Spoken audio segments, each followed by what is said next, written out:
আসসালামু আলাইকুম ভাই বোনেরা, দেশ বেশি যেখান থেকে দেখতেছেন অবশ্যই আমার পরিবার থেকে ভালোবাসা আর অভিনন্দন। সবাইকে আপনাকে দোয়া আল্লাহর আশিস মতো ভালো আছি। জুম্মা মুবারক। আজকে আপনাদের সবাইকে ভালোবাসার ভাই বোনেরা। এই তো জুম্মার দিন, একটু ভালো মন্দ না হলে কি চলে। যেখানে কুরবানির মাংস বের করে নিয়েছি, যেই কথা সেই কাজ নিয়ে যেখানে রান্না করতেছি। আজকে আলু দিয়ে পাতলা ঝোল রান্না করব। আমার মেয়েরা খুব পছন্দ করে আলু, এই জন্য আমি আলু দিয়ে পাতলা ঝোল রান্না করব। মাংসটা ভালো করে ধুয়ে নিই, তার ভিতরে পরিমাণ মতো আদা রসুন বাটা, পরিমাণ মতো লবণ, পরিমাণ মতো হলুদ আর গুঁড়ো মরিচ দিচ্ছি। আমি আর কোনো মশলা দিইনি, সামান্য মশলায় আমি ঝোলটা রান্না করতেছি। আগে মা নানিরা এইভাবে রান্না করতো, সামান্য উপকরণ দিয়ে দারচিনি, সাদা এলাচ এগুলোই দিছি, দিয়ে পরিমাণ মতো তেল দিয়ে যে মাখাই নিয়ে হাতটা ধুয়ে সামান্য একটু পানি দিছি, বেশি পানি দিয়ে এমনি হাতটা ধুয়ে দিছি যেহেতু ফ্রিজের মাংস পানি উঠবে।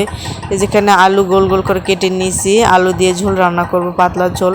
অল্প মশলায় পাতলা ঝোল আলু দিয়ে রান্না করলে মাশাআল্লাহ খেতে খুব মজা হয়। আগে আমার মা নানি এভাবে রান্না করতো, সেটাই আপনাদের সাথে শেয়ার করলাম আজকে। আর যেখানে পটল আলু মুরগির চামড়ি ছিল একটু রান্না করা ফ্রিজে, সেগুলো দিয়ে আমি ভাজি করে নিব।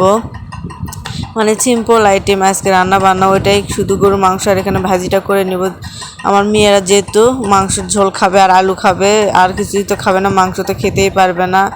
এই তো এখানে এই যে কষানোর জন্য পানিটা প্রায় অনেক পরিমাণ পানি উঠছে, আমি ভালো করে কষাই নিতেছি। কষানো হওয়ার পর আমি আলুগুলো দিয়ে দিব। উপরে যখন তেলটা ভেসে উঠবে, অবশ্যই গরুর মাংসটা ভালো করে কষাতে হবে, কষালে খেতে ভালো লাগে। আমার মা আর নানি তাই বলে, আমি কিন্তু আমার মা নানির থেকে রান্না শেখানো আমার। এই যেখানে এই যে আলুটা দিয়ে দিলাম, দিয়ে নাড়াচাড়া করে নিচ্ছি।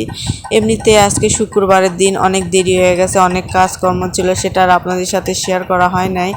এই যেখানে ভালো করে কষাই নেওয়ার জন্য আলুটা ভালো করে নিয়ে যে ঢাকনাতে ঢেকে দিচ্ছি। আমার না মায়ের টেস্ট খুবই ভালো লাগে, বিশেষ করে মাটির হাঁড়ি পাতিল আমার খুব ভালো লাগে। আমার মতো কে কে আছেন গাইজ, মাটির জিনিস ব্যবহার করতে খুব মজা পান? আমি খুব মজা পাই, মাটির জিনিস আমি খুব ভালোবেসে নাড়াচাড়া করি। অনেকের কিন্তু ভেঙে যায়, আবার ব্যবহার করতে পারে না বেশি দিন। আমি মাশাআল্লাহ অনেক দিন ব্যবহার করতে পারি, আমার কোনো কিছু হয় না। আমি মাটির পাল্লাতে কিন্তু ভাতও রান্না করি, আমার খুব ভালো লাগে মাটির পাতিলে ভাত রান্না করলে।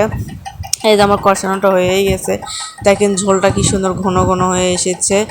অবশ্যই বেশিক্ষণ সময় নিয়ে অবশ্যই কষাতে হবে মাংস আর আলুটা। আমি অনেকক্ষণ সময় ধরে কষায় নিছি। এইদিকে জুম্মার দিন আজানটা দিয়ে দিছে, আপনাদের ভাইয়া নামাজে চলে গেছে, পরিমাণ মতো ঝোলটা দিয়ে দিলাম। যেহেতু আপনাদের ভাইয়া আর আমার মেয়েরা ঝোল অনেক পছন্দ করে, এই জন্য ঝোলটা আমি একটু ধরেই দিয়েছি। যেখানে আমি তারপরে বাগারের পালা, আমি বাগার দিব। কষায় নেওয়ার পরে ওইভাবে কষায় নিয়ে পরে বাগারটা দিলে খেতে মাশাআল্লাহ আরও খুব মজা হয়, ফাইন একটা গ্রান আসে।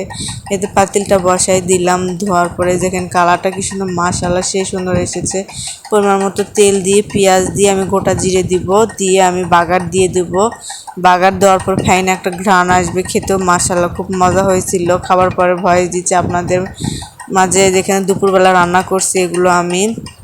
এই যে দেখেন কালারটা কিন্তু মাশাআল্লাহ খুব সুন্দর এসেছে। অনেক তাড়াহুড়ো করতেছি, আপনাদের ভাইয়া নামাজ পড়ে চলে আসবে, এর ভিতরে আমার রান্না বান্না কমপ্লিট করতে হবে, দেরি হয়ে গেছে আজকে রান্না বান্না করতে।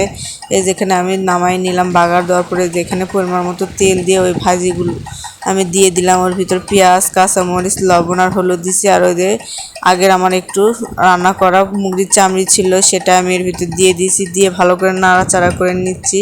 আমার রান্না বান্না যদি ভালো লেগে থাকে ভাই বোনেরা, অবশ্যই লাইক কমেন্ট সাবস্ক্রাইব করে আমাদের পাশে থাকবেন, আর অবশ্যই ভালোবাসা আর সাপোর্ট দিবেন। আপনাদের মাঝে আমি নতুন কোনো ভিডিও নিয়ে কালকে আবার হাজির হয়ে যাবো। সবাই ভালো থাকবেন, সুস্থ থাকবেন। আল্লাহ হাফেজ সবাইকে।